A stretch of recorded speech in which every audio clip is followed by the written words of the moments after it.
Paroles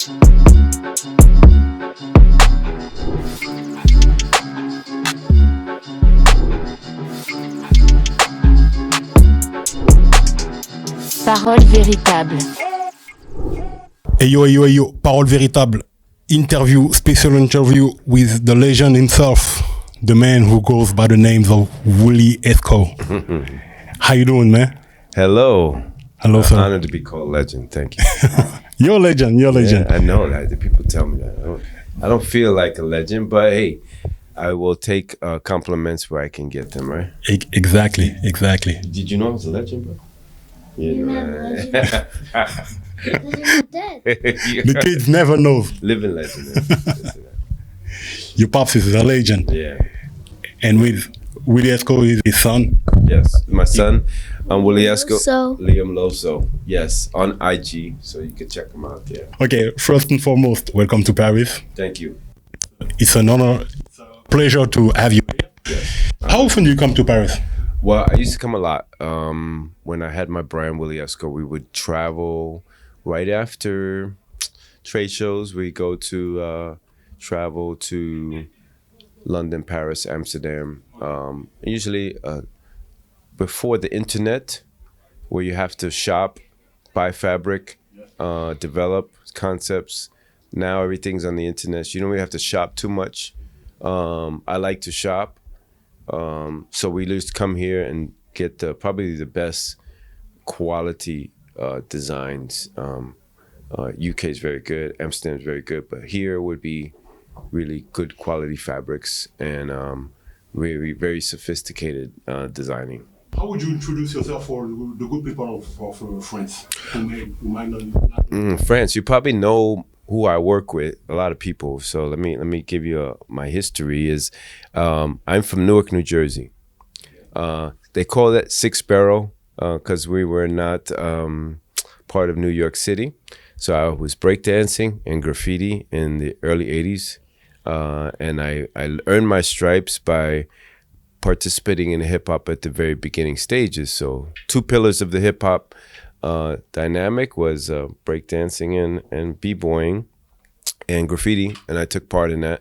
And it developed into a new pillar, which is fashion. Probably the most important pillar these days. The music is not as important as the fashion right now. So we were probably pioneers in the space of hip hop. And when we started doing our urban fashion brands, we created a new silhouettes, which are popular today, which is baggy. And we were pioneers. And much like pioneers, you probably don't stick around for all of the success, but you start the foundation of the success everyone's having today. So my brand is called Willie Esco. My partner was Nas. After I did that brand, I went on to work and acquired the rights for Tupac Shakur, created a brand called Machiavelli, branded. You probably heard of Tupac. So I work with Nas, and I work with Tupac. And then the other brand I work with that's connected to another big rapper is Biggie. So I am creative consultant for Coogi, which is the sweater company. You probably see it's more popular these days. And I just did a collaboration with Supreme in March or May. So the brands I work with are and my expertise is really focusing on the culture. So I've worked with Damon John of Fubu. I worked with Carl Kanai. I work with legendary retailer Snipes, and I'm bringing them to US. So deeply embedded in the culture, and happy to say I work with Damon Dash presently on his brand CEO. So I work with all the greats. I'm lucky, and what I'm asking now for the community to support my newest endeavor, which is JACLAR. It's in very old brands, created in 1975, but the main purpose is to create revive the brand from the culture out, where the other brands really take from our culture. They take our metrics, they pay us great, but they don't really care for us as much as I'd like to see. So I have all these brands, and that's my history. And presently, I just did something with the Low Lives today. In the we did Low Goose on the Eiffel Tower today for the first time. So I really do live this life. I'm really believe in our culture, and I believe that we should try and own everything we touch. You also are working with Etonic. Oh yes, I work with Etonic. Yes, my partners. So the way people know, we started. In fact, I started fashion in 1996. I was lucky to have my own brand quickly, and when I found my final partner with Samsung. My partners, we started to buy other brands. Coogi was one, and then they bought Etonic. I consulted for Etonic as well for maybe 2 years' time before I discovered the opportunity to purchase a brand that I love, that I actually was looking for the shoe since I was 15 years old. So JACLAR is, maybe you guys don't know, no problem, but I will educate you, go over the next few years. But JACLAR was a brand that was created in Boston, and I never owned a pair because I couldn't find a pair, and I didn't have money to have.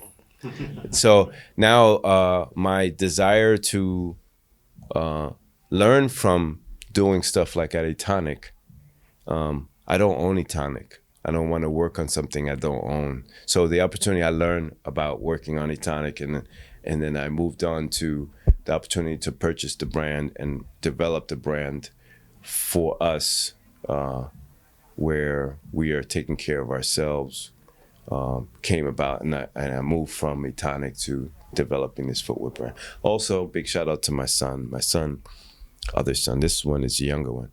My oldest son pushed me into doing footwear. He went to footwear school, Pasadena. Very proud of him. You don't want me to brag about him, but I do. He works with Pharrell, a human race right now. Well educated, worked at Etonic, but he is the reason why I rediscovered my passion for the footwear brand that I never got. So it come full circle. You pay attention to what your kids need, and maybe it will help you grow as a designer. Love you, Ari. Shout out to Ari. Shout out to Ari. Yes. Yeah, that's a great. But I want to start Go ahead. talking about the beginnings. How do you start your fashion journey? Because you're one of the pioneers. Yeah.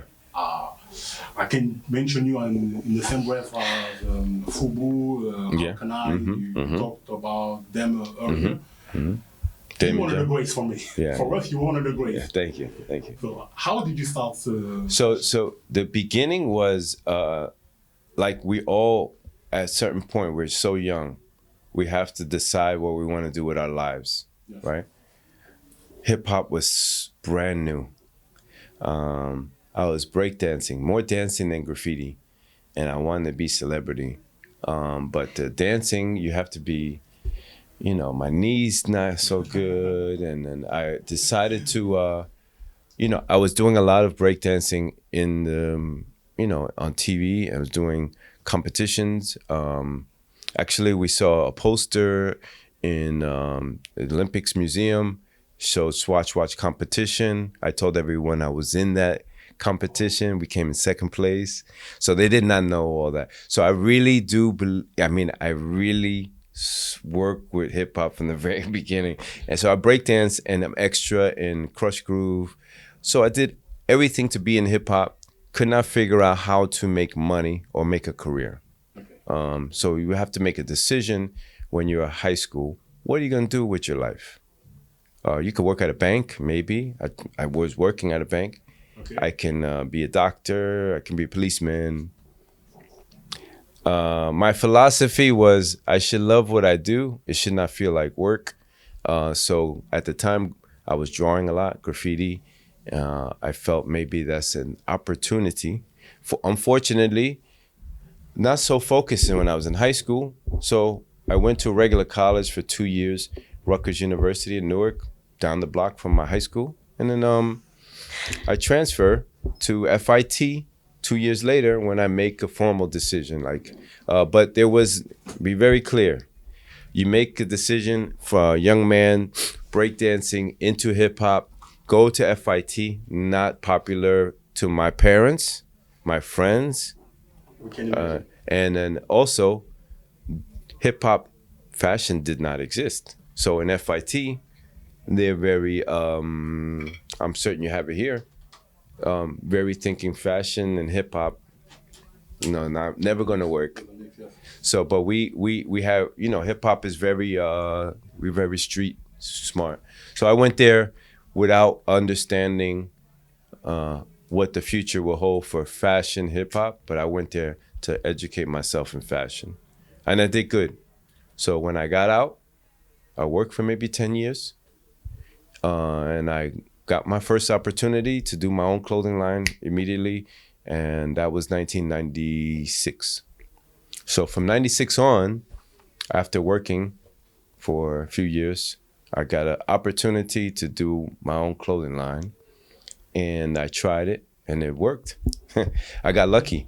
But the luck is understanding the culture. A lot of time back then, people did not understand, why do you wear so baggy, or why is it selling, or who's the customer. A lot of the questions they did not know the answers to, and the main thing was we knew the answers. We knew why you wear baggy. We knew why we did these things, So when I went into the space, I had a lot of knowledge, luckily because of FIT, and luckily because I know the beginning of hip hop. So very unique. Other brands like Carl Kanai, April Walker, all my friends, but none of them went to FIT. So I had an education, and I understood certain dynamics in footwear and in fashion that maybe they didn't get the opportunity to experience. But when I started, I was lucky to do my own brand right off the bat. So I got very lucky. My partner you know how music companies have label mates. So you have maybe Rockefeller, all under Def Jam, like all the labels are together. So it was me. Yeah, right. So it was me, same thing in fashion. We had Samsung as the Interscope, and then we have Fubu, and when we had Willie Esco, we had another brand of my friend Peter Kim called Drunken Monkey. We had another brand. We purchased Coogi. Then we ended up purchasing Etonic. So I was lucky, but also right place, right time, and being Latino. So there's a reason why Big Pun's successful, Fat Joe's successful, because he does it, but he's a Latin version. There's a reason why MC Solar is successful. His first French rapper that really crossed over in U.S. market. So I was the first Latino to really put my face out there and say I'm a Latino doing it. So a lot of opportunities I took advantage of early. Yeah. You say it's luck, but you say it's luck, but for me it's not luck. You put. Oh no, I put in the work. Yeah, I put in the hard work, but also we don't know fashion was going to take this turn, right? So I went into fashion with understanding I would be okay if I just work at a regular 9 to 5 because I love fashion so much. So even if I work for any brand, I would love to get up to go to work to do fashion. Now, the lucky thing is I know hip hop. So the opportunity came and I was ready.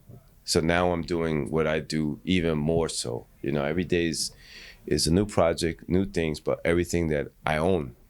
That's not too many people can say that. Not too many. Exactly. Another question. You're responsible for some of the most iconic pictures of hip hop. Yeah. we grew up watching Nas. Yeah. Biggie wearing Coogi. Yeah. Coogi with the dollar bills. Yeah. And the rubber band. Yeah, that's iconic. That's Dana Luxembourg. With the sunglasses. Oh yeah, that's a big. So with Coogi, let's say with Nas, my photographer, Danny Hastings, very famous guy. Danny's a good guy. You should also interview. He's my friend. We started Wu-Tang. Yes, that's my. We all came together, and we were all Latin-based guys that all were Latin but love hip hop. So we united together. We give each other work. You know, we call it cartel. And he was the first one to help me to maybe do album cover with Fat Joe, Jealous One's Envy. Then we did the Wu-Tang, and he did all his famous album, KRS-One. So he helped me. When he helped me, I finally got my brand to come back and take some pictures for me, you know, for my ads, you know, for my lookbooks and stuff like that. So. But now you're part of the culture. Yeah. And the biggie thing is Dana Luxembourg. So many iconic pieces. Big with Coogi was a brand that my partners finally bought a brand in 2003. It was just me and Fubu at the time, but the market was changing, and you know, I suggested we should buy Coogi because Coogi was in bankruptcy, and we wanted to do something different with Coogi. We understood. Me personally, I understood Coogi will probably never go away. Fubu will go away. Willie Esco will go away. Coogi probably will never go away like Ralph Lauren, right? Never go away because the images associated with Biggie, and it keeps growing. So you have Biggie, you have ASAP Rocky, ASAP Mob, you know, Brooklyn Nets. Yeah, Brooklyn Nets. So it becomes our texture, right? Kif. Yes, Kif. I did the Kif thing. So when I relaunched the brand, it was from that. I relaunched first time in '06. Okay, different. No sweaters. '06 more baggy. But then I came back to my partners. I want to do it again, and I helped them with Etonic. But mainly it's with, I want to do Coogi. And they said, you're crazy, man. Like, why would you want to do Coogi? This is 2013, 14. Okay. No, And they, 24. yeah, you're born, yeah. And they were like, you're crazy. Nobody wants to wear Coogi again. I said, you don't know the culture. Okay, you don't know how powerful. You own the brand. Just lend me some budget to develop the brand. And they did. They trusted me. I love Coogi, but I don't own Coogi. But the main thing is they trusted me. My partners are my friends too. And we developed the brand. And the first thing I did the second time, I developed the brand, I relaunched the brand in '06. It was okay. And then I left to do Machiavelli. Then I came back, and the second time was more interesting. New people in fashion. You have Ronnie Feig, you have a lot of new, more footwear focused brands, right? So my son is going into footwear school, so I launched the brand with Kith, and then for the men's side, for women's, I launched the brand with Rag & Bone, women's, runway show, everything. So the collaboration was the key to revive the brand. And here's what it looks like in high fashion. Here's what it looks like street. People love the street, Kif. High fashion loved it. So immediate success, second time. And then for the last 10 years, been doing collaborations, Puma, Gypsy Sport, all kinds of collaborations. I do collaborations with big and small. Big guys, cool. Small guys is for us. So you'll see Romeo Hunt, Gypsy Sport, all small collaborations for our people. Okay. I don't ask nothing from them. I just do it. Now, partners don't like that. But I have to give a hand for the new guys coming. That's what I ask of them. And I will promise I'll deliver big collaborations for you while I do this. you know? So I'll give you Puma, let me do this. I'll give you Supreme, let me do this. And this way they stay happy with me. It's a great partnership. Yeah, That's your vision. yeah, they trust my vision. At first they didn't, because when I relaunched it second time, I said, I want to go from $400 to $600. They were like, you're crazy. I'm like, trust me. Prices, everything going up. Everything's going up in price, and let's make the sweater even more expensive. And it worked. It worked. So I finished sort of working with, my focus now is my brands, but I finished for maybe 10 years collaborations with Coogi. I finished on top with Supreme. I finished my final collaboration. I think maybe one more with Supreme, but I finished with Supreme. I feel like that's the best. That's the top, you know.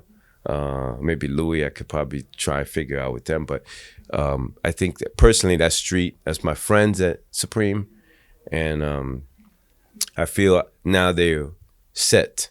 Coogi's set. You know, I've done my work with them. Now it's time to work on JACLAR, Low Life. I have a new brand called Davucci coming as well. So Never stop rocking. never. You gotta always reinvent. But I look back. I don't look forward. I really look back at brands that we can appreciate and develop. You know, I like the concept of reverse gentrification, and what that is you. What gentrification is when they purposely devalue our property. So in my case, I've seen in my first year as a pioneer, they loved our brands, and then retail abandoned us, right? They turn our backs and walk away. So all those brands, they say you have no more value. I go back, I reverse it. We have value. Look at the silhouettes they're wearing, all baggy now, you know? So I'll go work with the low lives. Let's build the brand together. I get this brand, footwear brand, only American footwear brand, heritage, that is owned by a minority person. So if you look at all the footwear, Puma, Adidas, Nike, Converse, New Balance, Brooks Brothers, Saucony, one thing in common is they're all owned by white America. This is from 1975, was owned by a white company. I'm purchasing and reviving it, so it's reverse gentrification. You can't tell me this was not used by a basketball team in the 1970s, because I have pictures to show you proof. And I think unfortunately, our youth need to see, this was owned by someone before. It has value. Yeah, so help me build it up so we can, change how we do business, This here picture here is from 1981, basketball camp called 5-Star Basketball. In this camp, Michael Jordan, James Worthy, everybody played in this camp. We sponsored the camp. So I have the history. You can't deny that I have now a piece of history. Help me build it. Nike, Adidas, Puma, give you all my big celebrity friends, small percentage of what you really deserve when you do collaborations with them. For us, we give 100% to the collaborator. Oh. We want market. We don't want the money. Okay. That's a strategy. Yeah. It's going to help the brand to yeah, it's going to help. It's going to help me grow. Also, it will force them to change. Exactly. Some of them, How do they think? Give them more. Why do they get a small percentage of the collaboration? Why do you think Kanye was upset? You don't control. Exactly. Right? But we saw what happened to him. Yeah. Since. Kanye was wrong for certain things, but he's a frustrated person fighting with corporate America. And most time corporate America is white. So I want to change. I won't be able to compete with Nike, but I will start the beginning process of competing with Nike. And I need my help from my friends. So every interview I say, So reverse gentrification. Please support a brand that supports you, and we can all grow together. If you can help, you're more than welcome. If we can do something you spread the word. To spread the message. Yeah. Our in France. And with your vision, do you realize that you never will be forgotten? I hope not. I hope that people understand how genuine I am. The young man behind you, he asked for me to speak with him about what you should do, gave him the real important information, and then I'll follow up with him.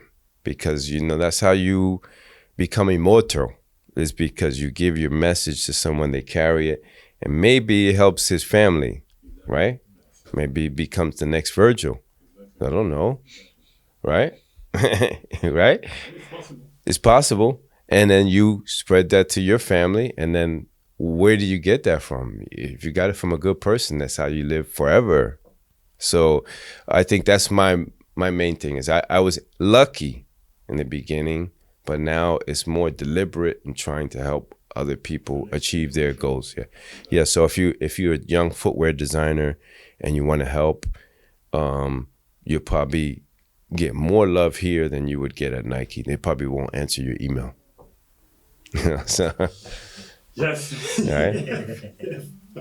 we got these in our friends. So Yeah. The process is very difficult. Very difficult. But the fashion world changed drastically. You touched on it earlier. Mm-hmm. Back in the days, how was it to get the fabrics, the factories? Yeah, so I think what you have to understand is when we started, we entered the marketplace at a certain level where fashion on 7th Avenue have certain process. Okay? You start in 7th Avenue. It used to be the center of fashion, then it moved around. Now it's Paris, right? It's France, to me. Maybe Italy for a little while. But in New York was the center in the 80s, 90s. And the process is you develop the collection, you make it, and it's normal procedure. We, first pioneers, went into that same procedure, making samples, everything cool, but our spec was different. That's one thing, secret recipe, like Kentucky Fried Chicken, right? We knew the recipe. We gave the recipe to the people that had the finances. So once we gave them the recipe the first time, they knew they didn't need us anymore. They can make a brand, come up with a urban name, make the brand, do the ads, don't have to deal with us. Happening in AI today, so it'll happen the same way. So next phase of that was ownership. Who wants to own? No more. I don't use Nas. Nas has his own brand, or we Puffy don't want to be used in the ad. He wants his own brand. So when we went from our brands to Sean John, Rockaware. So that's progress.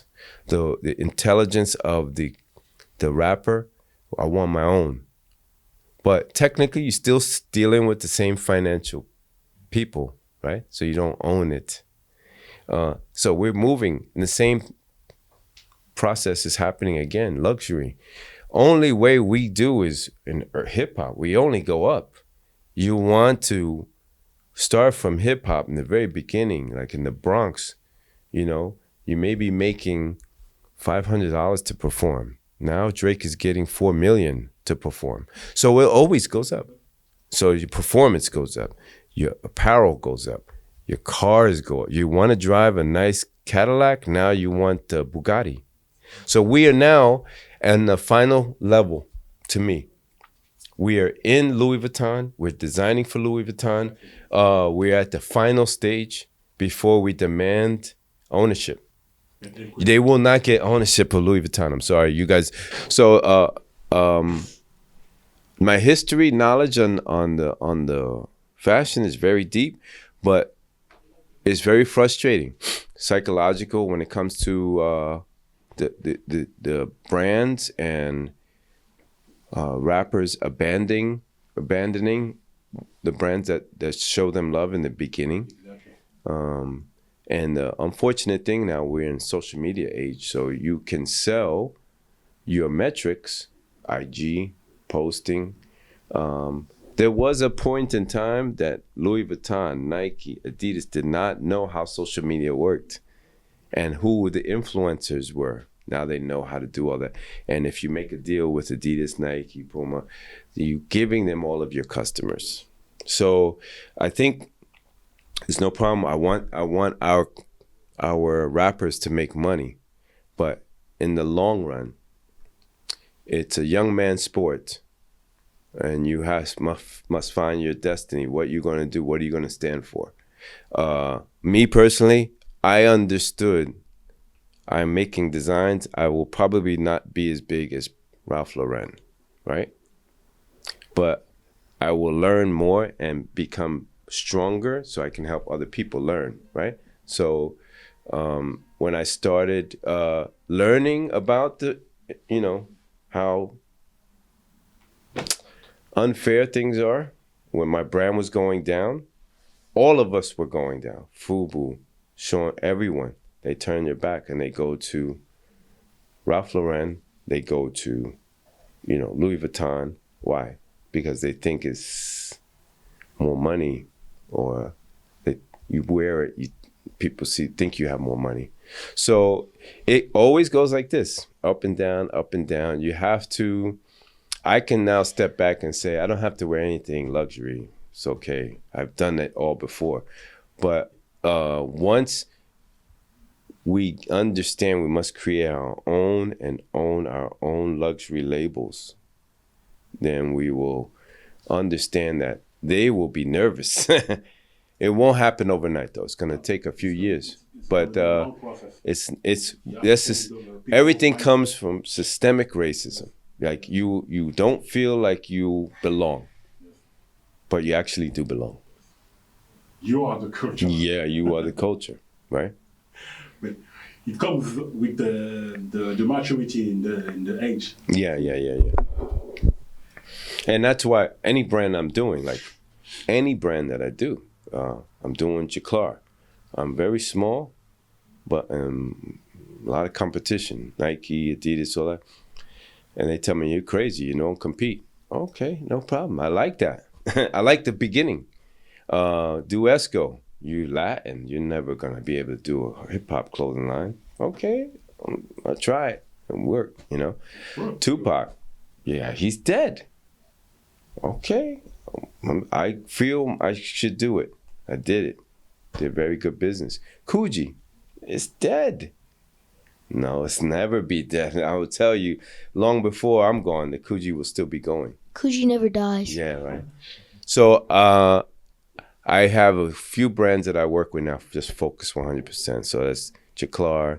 I got my name back. Fortunately, I'll be reviving that slowly but surely. Willie Esco brand on IG. Low Lives, I believe in them. Low Lives love Ralph. But Low Lives are so big. Every country has Low Life chapter. Why don't you support your own brand? Like I own some Low Life, but it's more for them. You don't have to buy Ralph anymore. You have your own brand. Trust me, you have your own power, and they starting to understand. Like everything I spend my time is for purpose. I have another brand that I'm launching called Davucci, leather goods company. I will try to compete with LVMH. Okay. I will make the leather goods more expensive. It has heritage in our space. It has rich heritage in outerwear, like Pele Pele and like Averex. Okay. And once you see it, you'll be like, oh yeah, I remember that. But I wanna change the pricing, make it higher, and let's see if the customer comes. We definitely trust you. Yeah. You made you made some legendary move. Yeah. So now it's no time for doubt. Yeah. Obviously, you come from a Latin background. Yes. So Puerto Rican. you know, okay, Puerto Rican. You know about sports. You did a lot of sports. So Yeah, you yeah. did baseball, basketball. What about soccer? Oh, well, Soccer. yeah, I did. Soccer in like high school. I did soccer in high school. I love soccer, right? But I think what will get me to mess with soccer will be the footwear brand. And soccer we did before in our brands back in the day, but it's never authentic soccer. I think now I can dig into soccer. He loves soccer. My high school, St. Benedict's Prep, is probably the best one in the world when it comes to soccer players. They develop a lot of great soccer players. Cristiano Ronaldo, not Claudio Reyna. A lot of famous soccer players come from my high school. Okay. A lot of famous NBA players come from my high school. J.R. Smith, Tristan Thompson. Okay. So my high school is filled with a lot of professional athletes. But the first one was soccer. I love soccer. I think using the vehicle of a footwear brand to explore soccer. We did cleats in JACLAR back in the day for soccer. Didn't I design them after? Yeah. And we are now, I have a great excuse to go into soccer, but before we touched on the look of soccer, but we're never official. So I think now I have a great excuse to get into soccer more. Let's do it. Yeah. Yeah. It's a big sport, and I'm telling you, U.S. is getting bigger and bigger. Yes. He loves soccer. Yeah. Yes. I remember back in '94, US, when the World Cup happened in the US. Now you got a lot of teams. Yeah. Even the female side. Yeah, even more than men's. For US, yeah. But you definitely coming. We see you coming. So my experience in soccer is since high school. I know a lot of, I've experienced very great soccer players in my day. And I'm not a great soccer player, but I was lucky to see the beginning of the growth of soccer in my high school. Do you watch your games? Yeah, sure. Since we're friends, what do you think about Mbappe? Oh, what do you my think? God, What do you think? Mbappe. he is the greatest France player of all time. Yeah. I watched a 60 Minutes report on him, and it was evolution of soccer times 10. We had, our era was, my high school maybe produced 4 of the team members in the it's maybe 94, I'm not sure, but and then they had professional in the Olympics as well for swimming. But Mbappe is different. The way I saw was like, he's faster than Usain Bolt. Yeah, so I Fastest think man alive. for you guys, you have your Jordan, right? We feel that. Right. So it's an exquisite player to watch. See the growth. In our heart, it's always going to be Zidane first. But we love Mbappe. Yeah. We love Mbappe. And what about Wemby on the basketball side? Wemby is learning. Yes. I think U.S. is extremely excited, lucky to have him. He's got a great coach. So with basketball, he has a great opportunity to sort of, I never seen that before in my life. The health issue is the key. Stay healthy, gain some weight, keep the speed. For him, was the next generation. LeBron was the generation, right? So, before him was Kobe, Jordan, Kobe, LeBron, Curry. This is another animal. And you have, Tony Parker was to me one of the in top 10 point guards in history, right? Right? Definitely. So I think that, and the funny thing is I met a friend, a DJ, Fat Philly, he's Croatia, right? Okay. And my collaborations come through organic conversation, right? So Olivier says, hey, I want to work with some African designers. Let's do it. I meet a DJ, Fat Philly, Croatia, man. Oh, man, okay. My favorite player was Drazen Petrovic from the Nets. And he's like, oh, yeah, we just start talking for hours on it. And I said, contact the estate. Let's do a shoe. You know? He wasn't thinking like, my mind goes to, right, oh, this would be great, right? So it makes sense to me, right? We're long gone, forgotten player, but for for the Nets, European player, first one to really come and give competition to Michael Jordan. That's the big concept, is like European players started with really Drazen Petrovic. And it was the first one to sort of change how we looked at Europe. And now Wemby's going to be that again, you know? You had the Vlade Divac. Yeah, after Drazen. Sabonis, Mhm, you know, yeah. but they're big, they're not reliable. Like, Correct. Like Correct. Petrovic was. Yeah. Yes. And he was not scared of anyone.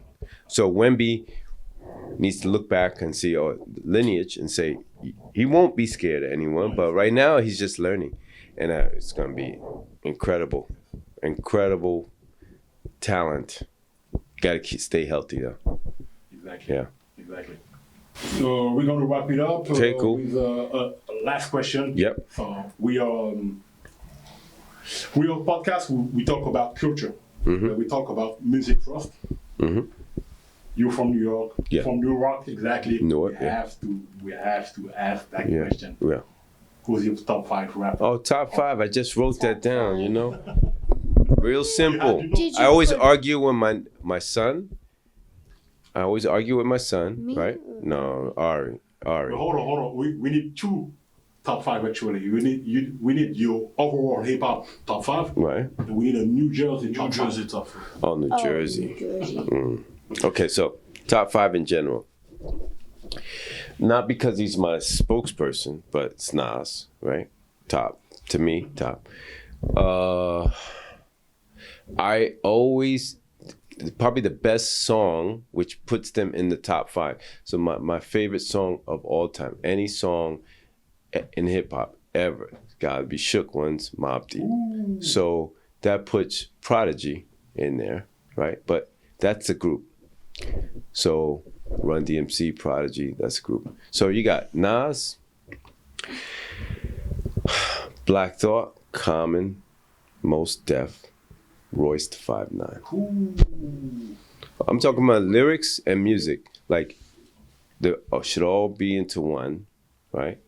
Everybody else is good, but those are just solo guys. You got Run DMC and Mobb Deep are the 2 top groups for me. And in Jersey, it's it's Redman, Artifacts. What is Wyclef and them? Fugees, yeah, Fugees. Mine right now Yeah, is YNW Melly. Yeah, okay, but yeah, that we're gonna have problems, bro. It's disposable hip hop. That's I call it disposable hip hop. It's gone in an hour. It's gone. That's the problem. They used to take months to develop an album, tour, come back and develop it. Now they take a few hours, develop the album, shoot the video at the same time, and they on to the next one. It's disposable, too quick. You know, so that's my. I don't know who else in Jersey. Rad Digger, Nah. Didn't even know there was rappers in Naughty Jersey. by Nature. Oh man, my man, Naughty, Tretch and Naughty. Yes, they're good friends. Vinny's my good friend, so yes, they are there too. Latifah, so there you go. Those are my guys there. Latifah and I actually designed for Latifah first as stylist before I did Danny Hastings. Okay. So we go with that part. And then she introduced me to Tretch and Naughty by Nature. And them. We're gonna put the picture of. Oh yeah, that's my girl. Dana, what's up? Okay. Cool. Mr. Willie Esco, Yes. the legend Willie Esco. Legendary. The legend Mr. Willie Esco. I want you guys to understand one thing. We look at Paris as inspiration. You look at us for inspiration, right? Just know that there's no less than. Everyone looks for inspiration. The reason why I'm here during Paris Fashion Week, psychologically, people will go on Instagram and see, oh, JACLAR is doing something Paris Fashion Week. Oh, okay. I understand that. Yes. But if we understand we're the same, Exactly. we're equal, we must help each other. You know, then it'll be much easier for us to identify who's not supposed to be in the room. You know? That's a strong message. Right? Yeah. That's a strong message. Thank you very much. Thank you very much for letting us do the interview with you. Correct. It was a pleasure. You dropped a lot of gems. Thank you. If you guys ever need me, please reach out. I'm on Instagram, Willie_Esco. My brands are at JACLAR Athletics, at Walter DeVucci's coming up and coming, at Low Life Brand, at Willie Esco Brand. And yeah, I want you guys to follow a new brand that this my man's working on, right? What's the name of it? Saint-Louis Clothing. Saint-Louis Clothing, yeah. Yes. Good. Yeah, it's my man. So we have to help each other. He asked for me to support him. I'm here to support him.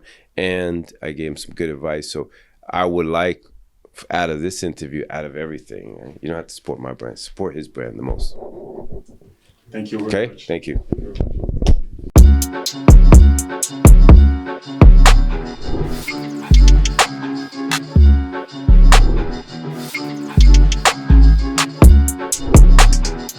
Paroles Véritables.